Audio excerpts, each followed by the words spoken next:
इतिहास की पुस्तक दूसरा भाग अध्याय 19। इतिहास की पुस्तक दूसरा भाग अध्याय 19। और यहूदा का राजा यहोशापात यरूशलेम को अपने भवन में कुशल से लौट गया।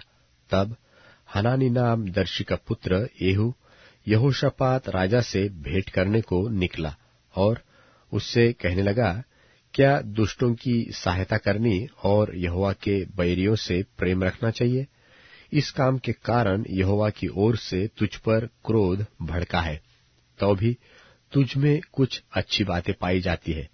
तूने तो देश में से अश्शूरों को नाश किया और अपने मन को परमेश्वर की खोज में लगाया है।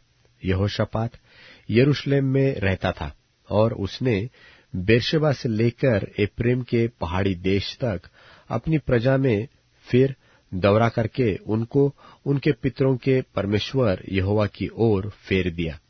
फिर उसने यहूदा के एक एक गढ़वाले नगर में न्यायी ठहराया और उसने न्यायियों से कहा, सोचो कि क्या करते हो, क्योंकि तुम जो न्याय करोगे वह मनुष्य के लिए नहीं, यहोवा के लिए करोगे, और वह न्याय करते समय तुम्हारे साथ रहेगा। अब यहोवा का भय तुम में बना रहे, चौकसी से काम करना, क्योंकि हमारे परमेश्वर यहोवा में कुछ कुटिलता नहीं है, और न वह किसी का पक्ष करता और न घूस लेता है। और यरूशलेम में भी यहोशापात ने लेवियों और याजकों और इस्राएल के पितरों के घरानों के कुछ मुख्य पुरुषों को यहोवा की ओर से न्याय करने और मुकद्दमों को जांचने के लिए ठहराया, और वे यरूशलेम को लौटे। और उसने उनको आज्ञा दी कि यहोवा का भय मानकर सच्चाई और निष्कपट मन से ऐसा करना।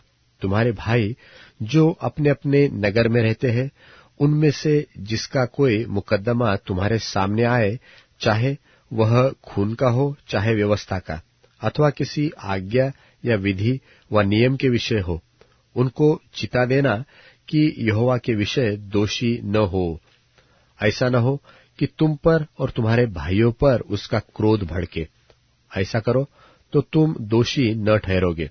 और देखो, यहोवा के विषय के सब मुकद्दमों में तो अमर्याह महायाजक और राजा के विषय के सब मुकद्दमों में यहूदा के घराने का प्रधान इश्माएल का पुत्र जबद्याह तुम्हारे ऊपर अधिकारी है, और लेवीय तुम्हारे सामने सरदारों का काम करेंगे। इसलिए हियाव बांधकर काम करो, और भले मनुष्य के साथ यहोवा रहेगा।